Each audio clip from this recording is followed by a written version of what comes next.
नमस्कार। एक कहावत है कि हर व्यक्ति में क्षमताएं असमान हैं। आप में भी असीमित ऊर्जा है और हमारी भी असीमित क्षमता है।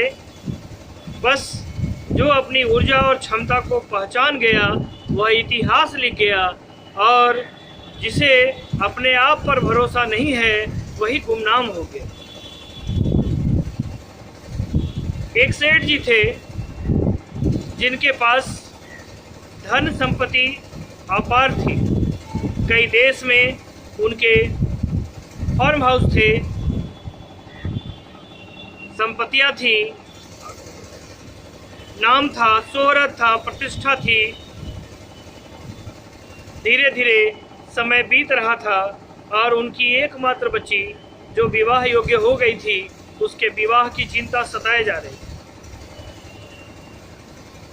हर देश में अनाउंस करवा रहे थे उस जमाने की मीडिया से, फिर भी कोई योग्य युवक नहीं मिल रहा था। एक बार उन्होंने उस जमाने के मीडिया से सहयोग लेकर के पूरे राज्य में डुगडुगियां बजवाई कि जो कोई युवक मेरी तालाब में आर पार तैर करके एक सीमित समय में हो लेगा बिना किसी बाधा के, मैं उस युवक से अपनी बेटी की शादी करवाऊंगा, उसका विवाह करवाऊंगा और उसे अपनी सभी संपत्तियों का वारिस घोषित कर दूंगा। कहते हैं ना कि लोगों की अपनी अपनी महत्वाकांक्षा होती है, लोगों की अपनी अपनी इच्छाएं होती हैं। किसी को शादी करनी थी और किसी को धन चाहिए था।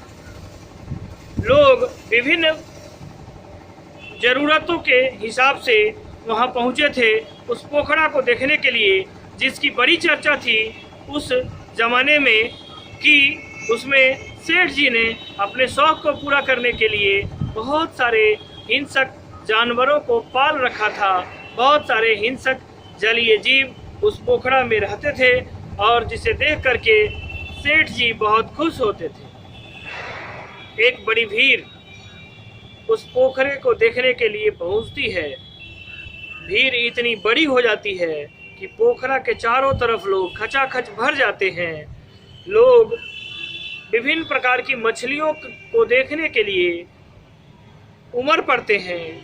लोग मगरमच्छ को देख करके आनंदित होते हैं, प्रफुल्लित होते हैं।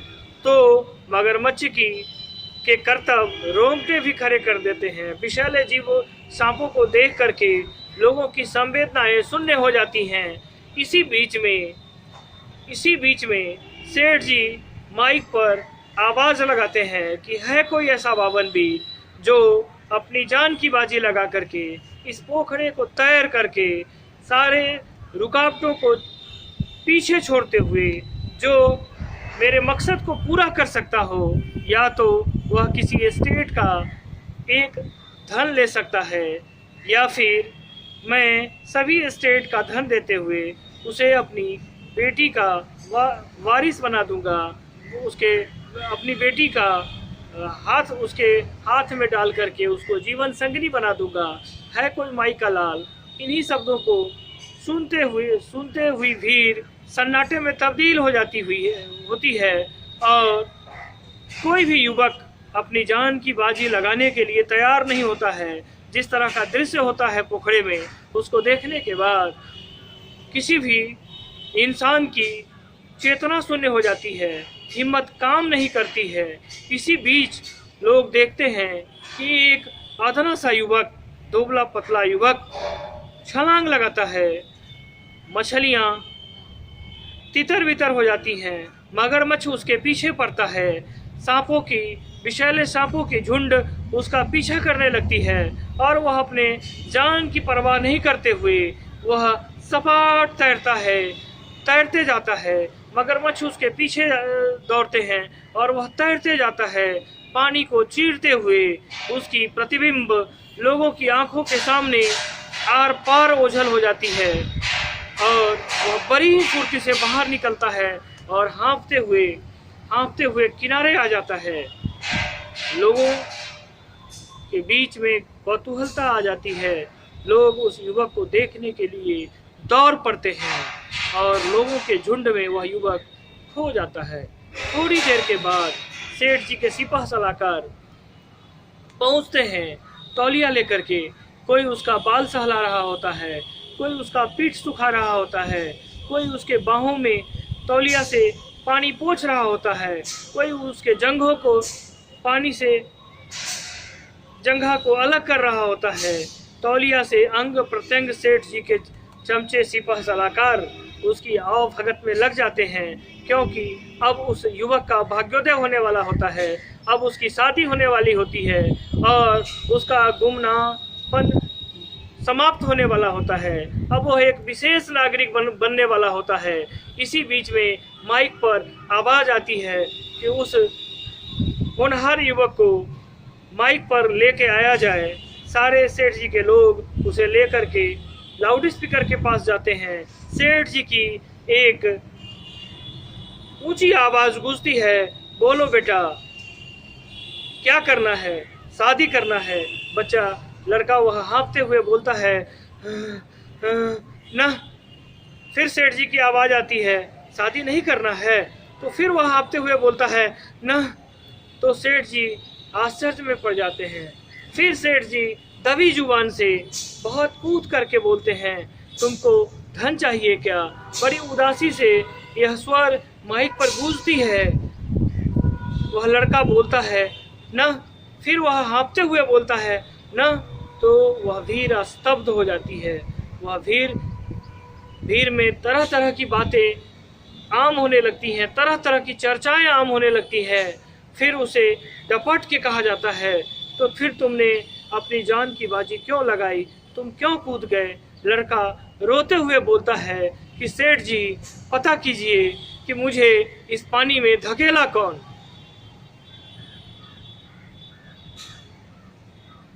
सोचिए, यदि उस युवक को पानी में कोई धकेले नहीं हुए होता, धक्का दिए नहीं हुए होता, तो वह अपनी प्रतिभा का प्रदर्शन नहीं कर पाता।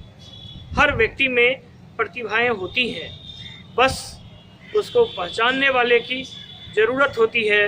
जो पहचान लेता है वही प्रतिभा का आदर कर पाता है। आप में भी असीमित ऊर्जा है, आप में भी असीमित क्षमता है। कहानियाँ मैं इसलिए लेकर आता हूँ कि उन कहानियों में बहुत सारी संभावनाएं होती हैं। हो सकता है इन्हीं संभावनाओं के वजह से कहीं आप भी रामचरितमानस का हनुमान हो जाएं। हनुमान के बारे में कहा गया है कि उन्हें अपनी शक्ति का एहसास नहीं था, जिस कारण से समुद्र किनारे जाकर के वे भी उसी बंदर की झुंड में शामिल हो गए। जो बंदर लोग कह रहे थे कि अब आगे का रास्ता दूभर है, कठिन है और इसे पार करना बिल्कुल मुश्किल है। और जब सभी बंदरों ने हनुमान जी को उनकी शक्ति की याद दिलाई तो वे उड़ने लगे और सागर छोटा पड़ता चला गया। ईश्वर से मेरी प्रार्थना है कि आपकी ऊर्जा, आपकी असीमित ऊर्जा आपको इतिहास में हनुमान के तरह फेमस करे। इन्हीं शब्दों के साथ फिर एक नए वीडियो के साथ आपकी सेवा में हाजिर होंगे। तब तक के लिए विदा चाहता हूँ। जय हिंद।